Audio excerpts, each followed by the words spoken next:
It's Onktime. Let's start the show. Welkom bij Midden-Limburg op zondag met Johan en Carmen. Mensen, wij brengen jullie het nieuws uit de regio. En we gaan vandaag naar Posterholt. Jawel, want daar is een heel mooi muziekevenement en het heet... Het heet Amazing Concert. Ja. En daarna is het ook nog tijd voor het groot gala van de buurt. Want de beste buurtredners uit Limburg en Brabant, die hebben ze verzameld. En die kun je daar zien, horen en meemaken. Dus een superleuk evenement. Daar gaan we zo meteen over praten met de Dennis Busting. En daarna gaan we verder met geven, want geven voor leven mensen, jawel. Ze zitten hier aan tafel, ze hebben van alles te vertellen. Het gaat over daklozen. Ook in Roermond en de regio zijn die mensen er en wij moeten ze helpen, met z'n allen. We sluiten vandaag af met Amber en Brit, onderhand bekend in dit programma. Ze gaan helaas niet optreden, maar ze hebben wel een heel belangrijk verhaal. Hun zus Eva, Rode Eva, die is al eens een keer bij ons te gast geweest. En ze gaan in de loop van deze maand een benefietconcert voor haar organiseren. Dat zal plaatsvinden op 21 maart. Mensen, welkom bij Midden-Limburg op zondag. Ja, we gaan meteen verder naar Posterholt en we gaan over in het dialect, want hier hebben we een heel schoon evenement. Dat klopt inderdaad, ja. Met de muziekvereniging Musica Roer inderdaad, ja. Ja, op 28 maart gaat dat plaatsvinden. Is dat voor het eerst? Is dat al vaker? Vertel. Nee, dat wordt nu de 6e keer voor het evenement organiseren. De 2e keer als fusieclub zijnde tussen Sint-Odiliënberg en Posterholt. We zijn een paar jaar geleden gefuseerd met groot succes, waar we heel blij met zijn.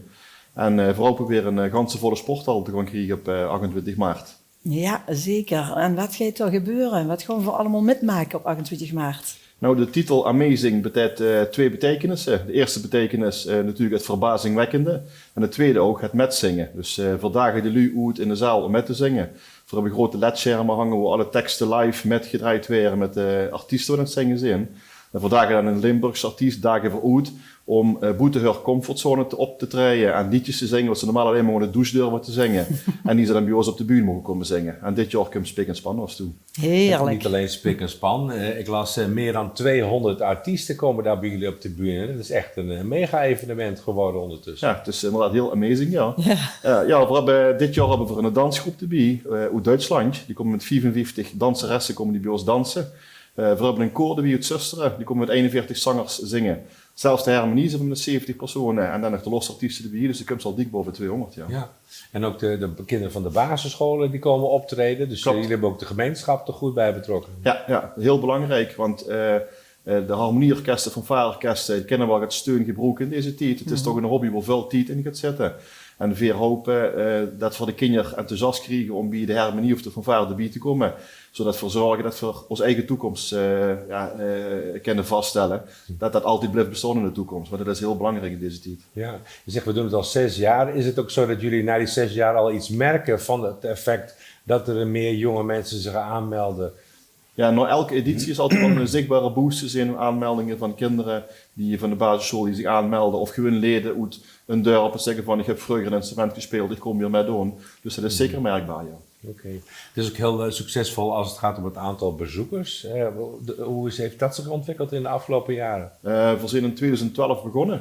Toen hadden we een cartouche en hadden we 450 personen in de sporthal. We waren heel blij met. Ja. De vorige editie hadden we ongeveer 1000 man. En ik denk dat voor dit jaar alles bij al 1100 man in de sporthal hebben, denk ik. Zo. Okay. Dus kaartenverkoop gaat heel snel. Ja, ik denk nog een kaart of 50, 75 zitten we erin. Dus, Schoon om Posterholt zo op de kaart te zetten. Ja, en ook Sint-Odiliënberg, want we zijn natuurlijk één club geworden. Dus, Ja. Dat is 28 maart. Een dag later, 29 maart, is het groot gala van de buurt. Ik had het al even over in de introductie. Hè? De beste, leukste en meest bijzondere buurtredners uit het zuiden van Nederland. Die komen bij jullie langs.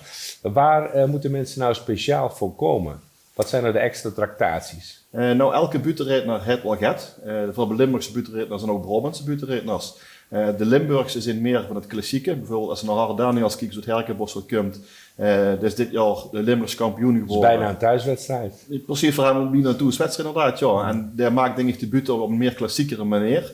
De Brabanders gewoon meer een beetje over de schreef heen qua humor. En niet iedereen kan dat tegen, maar als er eenmaal in zit, vind ik het helemaal geweldig. Ik sta er voor open voor. Er was met een open blik erin gaan. Precies, ja. Maar het is schoon dat ze inderdaad de Limburgse kampioen dan aanwezig hebben. Ja, en een Brabantse kampioen, ja. Ook Joep dat. de Wild is 3 eerste prijzen al gewonnen dit seizoen in Brabant. En dat is de vorige keer al geweest in 2023.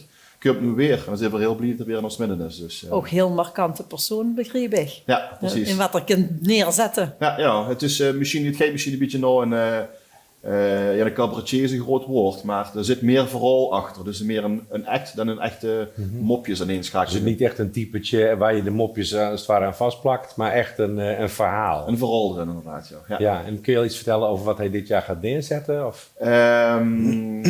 Moet ik even schuldig blijven wie er ongeveer de act ongeveer heeft. Maar hij speelt in ieder geval in de boef en de crimineel speelt er. Ik weet de precieze naam van de act niet, maar die act komt er doen. Ah, schoon, ja.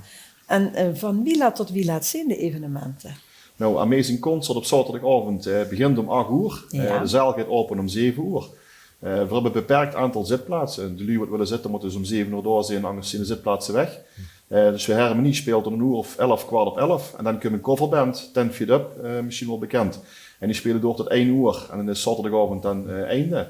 En dan gaan we zondagmorgen alles opruimen, stoelen klaarzetten. En dan begint om 2:30 het groot gala van de buurt. En de zaal is om 2 uur open en dat duurt tot ongeveer 6 uur. Ja, en onvermijdelijk, waar kunnen mensen kaarten kopen of is het al uitverkocht? Ja, het gaat heel hel, bij de evenementen gewoon heel hel. Kaarten kunnen nog kopen op www.amazingconcert.nl of eventueel fysiek afgehaald weer bios, 2 bedrijven bij bios en dorp zetten. Dus zo nog kennen dan. Hoe kijkt ze nu het meeste uit voor zichzelf, persoonlijk? De meeste energie heeft gezet voor mij in het Amazing Concert zelf organiseren.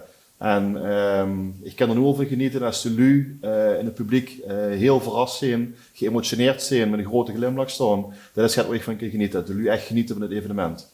En en hopelijk dat alles volop zonder incidenten, dat niks gebeurt. Dus dat is het belangrijkste. Dat is het belangrijkste, Natuurlijk, ja. ja. En wie is de toekomst eruit? Heb je al plannen voor volgend jaar? Nou, we doen het 1 keer in de 3 jaar. Want het is zo'n groot evenement. Het is niet op elk jaar te doen. Want je bent gewoon 2,5 jaar bezig met de organisatie. Dus over 3 jaar wellicht. Het ligt even gestrand in deze tijd. Het is ook heel moeilijk om het georganiseerd te krijgen qua kosten en vergunningen en risico's. Sponsoren, inderdaad. Ja. En het is in deze tijd ook een stuk lastiger. Dus we gaan het zien over 3 jaar. Nou, Sean, voor wensen nog heel veel plezier. Dankjewel. Dat weekend en dat het een groot succes mocht Ik worden. hoop het ook, ja. Dankjewel voor de uitnodiging. Graag gedaan. Dank. Jaren geleden was het een beeld wat je niet veel zag. Mensen die dak- en thuisloos waren en op straat leefden. Af en toe zag je er een glimp van, maar voor het grootste deel bleven ze onzichtbaar. En dat is nog steeds het geval. Maar hun aantallen nemen toe, blijkt ook uit landelijk onderzoek. Ook in Roermond komt het voor en gelukkig zijn er mensen die zich daarom bekommeren om daar wat aan te doen. Onder meer artsen en verpleegkundigen die de straat omgaan om hulp te bieden aan mensen. En sinds kort is er binnenkort een stichting, Geven doet leven. En die stichting die gaat dat proces faciliteren en zorgen dat dat beter komt. En dat we zijn aangeschoven van Roosmalen, Ruud en Anita Doeven, respectievelijk de voorzitter en de secretaris van de stichting. Hartelijk welkom. Dankjewel. Ruud, een nieuwe stichting. Er zijn er heel veel organisaties. Waarom was het nodig dat er een nieuwe organisatie kwam en wat gaan jullie precies doen? Ja, nou, voor de duidelijkheid, de artsen en de verpleegkundigen die zijn, toevallig is dat nu, begin maart vorig jaar zijn zij gestart in Roermond. Dat zijn 3 huisartsen van één huisartsenpraktijk die dit op zich genomen hebben. Ze doen dat samen met 2 verpleegkundigen, die zijn in dienst van bemoeizorg van de Vincent van Gogh organisatie. Die zijn dus vorig jaar in maart begonnen en vorig jaar zomer heeft een van die artsen aan mij gevraagd van, goh Ruud, zou jij een stichting willen oprichten ter ondersteuning, niet voor hun te betalen, de artsen en de verpleegkundigen te betalen, maar juist ook om materiële hulp te kunnen bieden aan de dak- en thuisloze mensen. En dan kun je bijvoorbeeld denken aan dat ze medicijnen nodig hebben die niet betaald worden, dat ze een bril nodig hebben, terwijl ze natuurlijk absoluut geen geld hebben. Er is zelfs een keer recent hebben ze gevraagd een stuk ondersteuning dat iemand voor de medische zorg niet in een ziekenhuis terecht kon, maar wel even een goed bed nodig had. Daar hebben wij nachten, is daar een hotelkamer voor gereserveerd. Dus het kan alle kanten opgaan ter ondersteuning van de doelgroep van deze Om het mensen. bestaan ook menswaardiger te maken. Exact, ja. Juist, ja. ja. Want we praten natuurlijk over de meest kwetsbare mensen in onze samenleving. Absoluut. Dus En om hoeveel mensen gaat het dan in Roermond? Dat is schatting. Wat wij nu hebben begrepen van de artsen en de verpleegkundigen, sinds zij een jaar geleden begonnen zijn, hebben ze al ongeveer een 80 dakloze, thuisloze mensen in Roermond geïdentificeerd, om het zo maar te zeggen. Ja. Dat is ook een landelijk onderzoek geweest om dat eigenlijk in kaart te brengen, omdat de overheid daar ook wat aan wil doen. Aan de andere kant is het ook zo, er stond voor deze week een stuk in de Groene Amsterdammer, waar het ook bleek dat heel veel gemeentes soms ook een beetje aansturen op het op een afstand te houden van dak- en thuislozen. In Roermond is dat anders, begrijp ik. Nou, tot nu toe in ieder geval is de gemeente Roermond die staat zeer positief ten opzichte van ons initiatief ook. Plus de financiering nu van de verpleegkundigen, dat is een tijdelijke pilotfinanciering.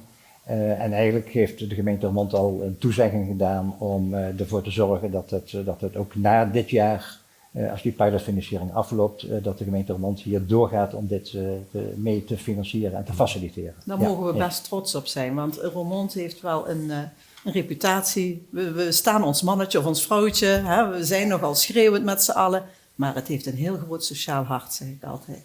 Ja. En dat blijkt wel weer. Ja, dat klopt. Dat is ook zo, dat merk je ook wel.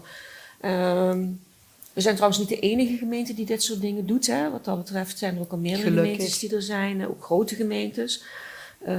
Lichtend voorbeeld, zeg ik altijd, is toch ook wel de gemeente Amsterdam. In ieder geval de straatarts in Amsterdam. Dat is Michelle van Tongelo. Die is ook eigenlijk een beetje het boegbeeld en de spreekbuis.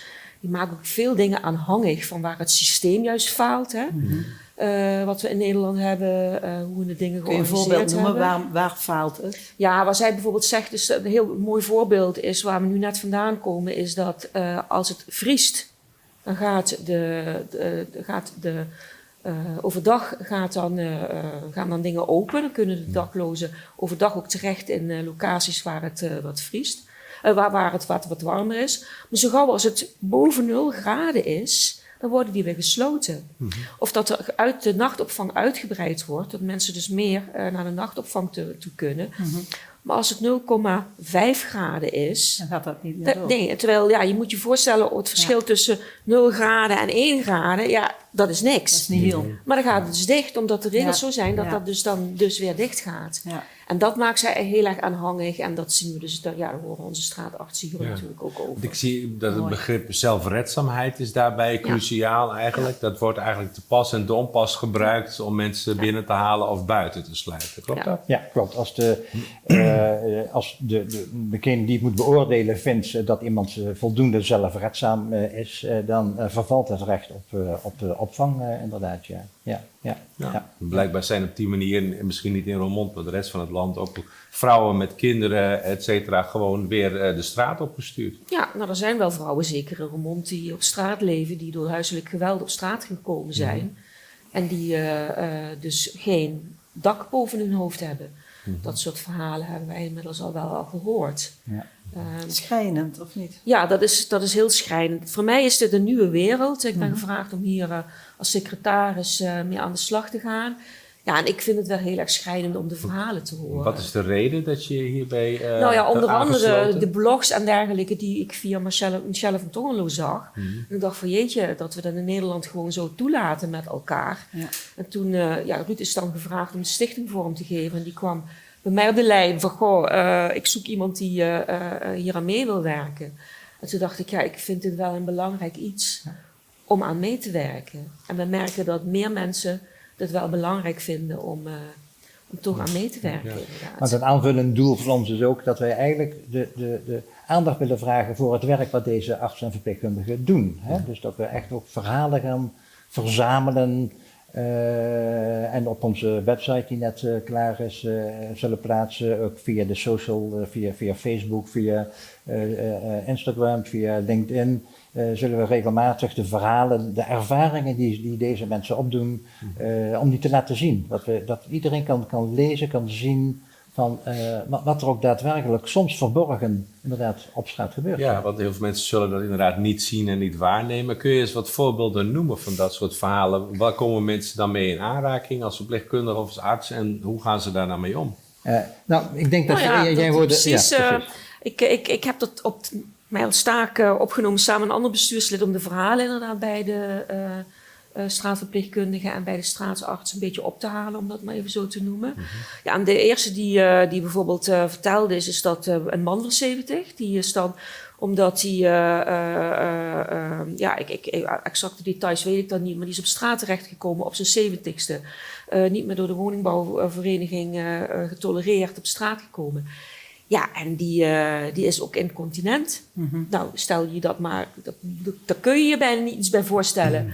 Ja, vervolgens hebben de straatverpleegkundigen dan voor gezorgd dat er dus incontinentiemateriaal bij die man terechtkomt. Maar een ander is dat iemand die toch al een tijd lang op straat leeft en die diabetes heeft. En die dus niet zijn waardes kan testen, omdat die stripjes, daar heeft hij geen geld gewoon voor. Ja. Hoe simpel kan het zijn dat gewoon met geld wat wij dan dadelijk gaan genereren. En dan denken wij dat het allemaal goed geregeld is. Nee, dat is dus niet goed geregeld. En mensen die dus op straat leven, hebben geen huisadres. En als je geen huisadres hebt, krijg je geen uitkering. Dus je kunt ook geen uitkering aanvragen. Dus het is soms een beetje catch-22, hè? Je kunt er nooit meer uit. Als precies, dus je komt daar dus heel lastig uit. En in mijn onschuld en in mijn bubbel waar ik zit, dacht ik, dat hebben we allemaal met elkaar goed geregeld. Dus niet. En dat is wat Ruud zegt, dat proberen we dadelijk ook via onze socials. We zijn net live gegaan met LinkedIn, we hebben net een Facebookpagina, we hebben net een Instagram. Onze website is net klaar en we willen eigenlijk elke week, is mijn doel, om weer een nieuw verhaal erop te zetten. Dat mensen ook weten wat er in deze stad gewoon op dat gebied gewoon is.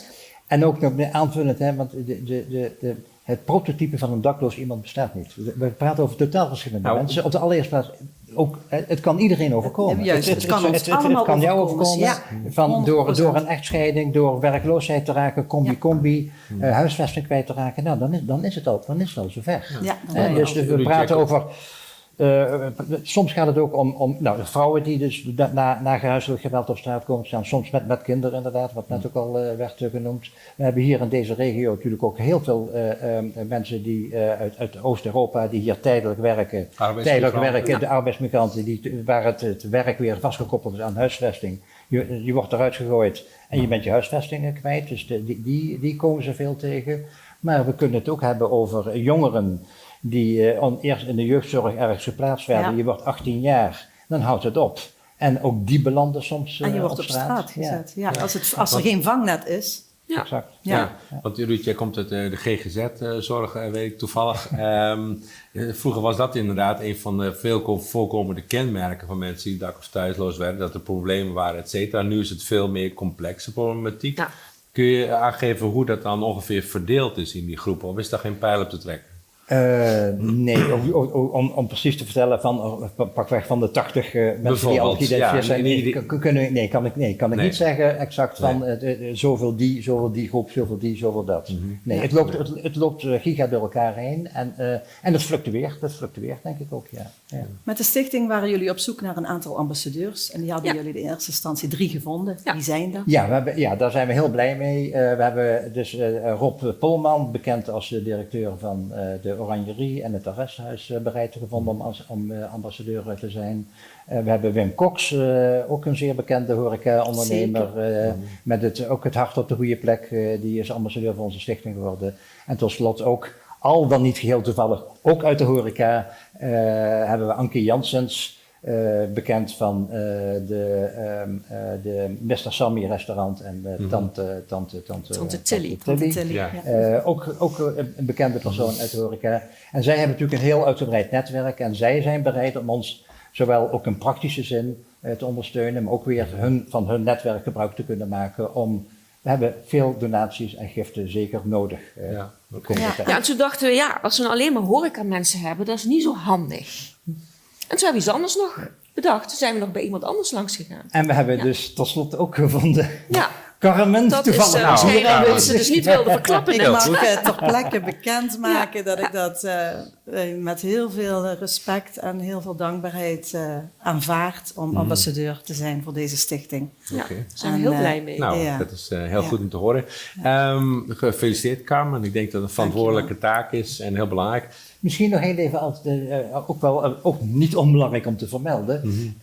Officieel lanceren wij onze stichting volgende week vrijdag op 20 maart in de ESI. En tevens zal dan een opening plaatsvinden van een fototentoonstelling. Dat gaat over de straatzorg. De tentoonstelling heet de straatzorg een vak apart. Die zal dan geopend worden door Marianne Smitsmans, de wethouder van Remont. En die zal dan daarna minimaal nog 2 weken te zien zijn in de ESI. Ja, Mooi. want ik wilde er al even naartoe, want je vertelde al over het in beeld brengen van mensen. Dus eigenlijk een gezicht geven. Ja. Die tentoonstelling die is daarvoor bedoeld via een landelijke stichting. Ja. En die doet dat heel goed eigenlijk. Fijn dat jullie hierover wilden komen vertellen. Over de stichting, de problematiek en de tentoonstelling hebben we nog kort even mensen kunnen nu al doneren. Hè? Daar wou ik nog even naartoe. Ja, dat kan natuurlijk nu al. Hè? Waar kunnen mensen dan nu doneren? Op onze website is heel simpel, gevendoetleven.nl. En dan kom je meteen, je kunt meteen zien waar de doneerknop zit. En je kunt eenmalig doneren. Maar we hopen natuurlijk dat mensen gewoon structureel gaan doneren. Dus dat je jaarlijks een bedrag overmaakt of maandelijks een bedrag overmaakt. Dat hopen we natuurlijk zeer. En we zijn op zoek naar, dat noemen we dan de steunpilaren. Organisaties en bedrijven die gewoon ook op een andere manier ons willen helpen. Of niet ons kunnen willen helpen, maar vooral de mensen op straat willen helpen. Want daar gaat het natuurlijk om. Nou, dat lijkt me een mooi besluit van het item. Hartelijk dank voor jullie aanwezigheid. Carmen, veel succes als ambassadeur. En veel succes. Ja, en jullie bedankt. mochten jullie wat verder zijn in het proces, kom gerust nog eens langs om te vertellen. Ja, dankjewel voor de uitnodiging. Ja. Prima. Ja, beste kijkers, op 21 maart is een benefietconcert in het cafézaal Het Dorp in Masneel. Britt en Amber Nelis zijn hier om daar alles over te vertellen, want het betreft namelijk het schoonzusje van Britt. Welkom. Ja, bedankt. Welkom. Ja. We hebben daar een tijdje geleden, een paar maanden geleden, over verteld, Britt, toen met Eva Rode. Om daar, hoe was het? Of Rode Eva? Rode, ja. Rode is prima. Rode, wordt gezegd, ja. En ze heeft een bijzonder verhaal, want wat is er precies aan de hand? Ja, om het makkelijk te zeggen, ze heeft een maagverlamming. En daarbij compressies wat alle organen en bloedvaten eigenlijk verdrukken. Ja. Een maagverhaal wat nogal complex is, zeg maar. Wat niet veel mensen hebben. Nee. Het zijn er maar heel weinig in de wereld die dit hebben. Ja. En daar hebben jullie een benefietconcert voor opgezet. Samen met jouw man. Ja. Dus haar broer, zeg maar. Ja. En dat gaat plaatsvinden op 21 maart. En waarom is dat zo belangrijk? Want waar zijn we voor aan het geld aan het inzamelen? Ja, ze hebben een arts gevonden in Spanje. En in overleg met de arts in Nijmegen is dat goedgekeurd dat ze daar een levenskwaliteit verbeterende operatie zal ondergaan. Ja. En daar, dat wordt niet vergoed door de zorgverzekering. Nee. Dus daar moet redelijk wat budget voor op worden gesteld. Over wat voor bedrag praten we? Ongeveer €65.000. Ze is al een tijdje bezig om dat geld binnen te halen. We hebben ook geprobeerd daar een steentje aan bij te dragen door haar hier uit te nodigen en haar verhaal te laten vertellen. Waar staat de teller nu op? Wat is er dus nog nodig? Volgens mij ik heb vorige week voor laatst gekeken, dus volgens mij €12.000 ongeveer. Dus het benefietconcert, waar ik hier het affiche van heb, is echt wel nodig, zeg maar. Ja. Dat we dit gaan doen in het dorp. En jullie hebben daar een aantal mooie artiesten voor bereid gevonden om mee te doen aan dit concert. En naast je zit natuurlijk je zus, dus Amber. Ja. Wie gaat er allemaal komen, Amber? We hebben uit Melik de band Draan. Het zijn voornamelijk hobbymensen die dat graag doen. Daar zingen we zelf ook bij. Ja. We hebben een benefietband gevonden. Het zijn allemaal oud-klasgenoten van Britt tijdens haar popstudie en klasgenoten van haar man op het conservatorium. Dus dat is een geschoolde band. Mooi. Daar hebben we dus ook heel weinig voor gerepeteerd. Maar zo gaat het meestal. Ja, geschoolde bands die kunnen dat ook. Die pluggen in en die gaan gewoon. Ja, dat is wel de bedoeling, hè. Kijk, ik moet het voorzichtig zeggen, omdat we zelf natuurlijk ook daarin zingen. Ja. En dan hebben we Mieske geholpen, die komt zingen. En Patrick Gerards komt zingen. Ja. Het is wel een heel ander repertoire als wat wij met de bands een beetje gaan uitvoeren. Maar dat betekent voor iedereen wat. Ja. Precies, daarom. En als laatste hebben we de band Dwayne. En die hebben ook super toffe nummers. Dus we gaan de hele zaal plat spelen. Ja. Heerlijk. Ja. Ja. Gaat ze er zelf ook bij zijn? Het lijkt me een beetje awkward als iemand voor jou een benefiet organiseert. Aan de andere kant zou ik zeggen, ja, misschien wil je er juist wel bij zijn. Ja, klopt. We hebben het er wel over gehad. Ja. Maar helaas heeft ze vorige week weer in het ziekenhuis gelegen. Dus we hebben even gezegd voor de rust en alles is beter om dat wij het gewoon gaan doen. Verstandiger. Ja, en dat we zoveel mogelijk bij elkaar gaan halen. En dat ze even op de achtergrond een beetje blijft. Ja. Want ze moet zich natuurlijk ook sparen. Ja. Dat die gezondheid weer goed op orde is om dadelijk deze Ja, en operatie dit zou aan te zoveel kunnen. energie kosten dat Juist. gewoon... Ja. Ja. Ja, dat gaat niet vanzelf zoiets. Nee, zeker niet. Dat kunnen we ons heel goed voorstellen, ja. Wat vindt ze hiervan? Ja, ze is sowieso blij met alles wat er ingezameld wordt natuurlijk.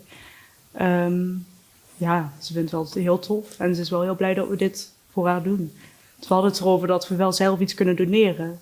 Maar we hopen natuurlijk op een groter bedrag als je iets... En om ons netwerk nu bij elkaar te rapen, dat... Ja. Want jullie zijn natuurlijk heel bekend in Groot Roermond, zal ik maar zeggen. Ja, nou absoluut. Nou, daar hoeven we niet om te lachen. Dat is gewoon In de echt zo. regio Van en nog wel musicals, erbuiten. optreden, concerten, niet weg te denken. Dus jullie hebben een heel grote achterban. Gaan jullie mensen die ook rechtstreeks benaderen? Dat je bijvoorbeeld zegt, mijn achterban op Facebook of Instagram, die ga ik gewoon een bericht sturen. Ik help je een beetje. Nou, we hebben wel bij heel veel organisaties waar we in zitten. Die regeren middels 5 koren bijvoorbeeld. En een theatergroep en dat soort dingen. En daar zetten we dan ook al die affiches en de posters zetten erin. En dan de vraag, komen jullie kijken? Sommige liederen overlappen, dus die doe ik met een koor. En dan zeg ik, jongens, als jullie willen weten hoe het zit, kom luisteren. Ja. Dan horen jullie onze versie. Dus zo proberen we wel een beetje dat gespreid te doen. En natuurlijk Facebook en Instagram, groepsapps. Ja. En is het vrij toegankelijk die avond of moeten ze van tevoren kaartjes kopen? Hoe gaat het? We hebben een entree opgesteld. We hebben daar €5 van gemaakt. Dus we hebben wel een minimale entree eigenlijk. Ja, laagdrempelig. Ja, het laagdrempelig. Ja. Op de avond zelf komen er QR-codes dat mensen zelf kunnen bepalen aparte bedragen nog kunnen doneren. Ja. Mocht iemand zeggen van we willen doneren, dan kan dat. Maar we willen het wel toegankelijk houden eigenlijk voor iedereen. Ja. Ik kan me voorstellen dat je dan op de gewone mensen richt, zal ik maar zeggen, de bezoekers. Prima, maar bedrijven hebben vaak wat meer geld in de kast. Ga je je daarop richten? Bedrijven, op nu. goede doelen richten, Rotary, dat soort clubs. Trek je hier aan je jasje. Ja. Nou, dat hebben we nu nog niet kunnen doen. We zijn heel druk bezig geweest met alles te regelen. Dus je moet ook denken aan de locatie wil sponsoren. Zo meedenkend in dat we zelf de drankinkoop gaan doen. Geen personeel, dat is allemaal familie. Die komt werken. Met dank aan Leon van het Dorp. Met dank aan Leon van het Ook Dorp. zo'n sociaal hartmens. Een bedrijf Explosive Sound and Light, wat die avond voor ons licht en geluid komt doen. Mooi. Die wat willen helpen. Dus, alle artiesten die komen. Alle artiesten, inderdaad. Dus we zijn al zo ontzettend allemaal richten. voor niets. Dat op de voor organisatie. niks is. En zoveel mogelijk eigenlijk naar haar toe kan gaan. Ja. Dat we dat als eerste oogpunt hebben genomen. Ja, dan zeggen we nu, als er lokale ondernemers kijken, mensen, laat je hart spreken en doe wat voor deze case. Ja, graag. Dankjewel, dames. Ja. En heel veel succes op 21 maart in Café Zaal het Dorp. En maak er wat van. Precies, en heel veel plezier natuurlijk, want ook is de aanleiding vervelend. Het moet toch een hele leuke, mooie muzikale avond worden. Denk ik. Ja, we gaan zeker voor een feestavond. Ja. Absoluut. Ja, beste kijkers, dit was Midden-Limburg op zondag. We hopen dat jullie genoten hebben. En wij danken alle gasten hier aan deze tafel. En zeggen dan... Tot volgende week. Deze uitzending wordt mede mogelijk gemaakt door Kampeerwinkel Roermond en EuroPC Roermond.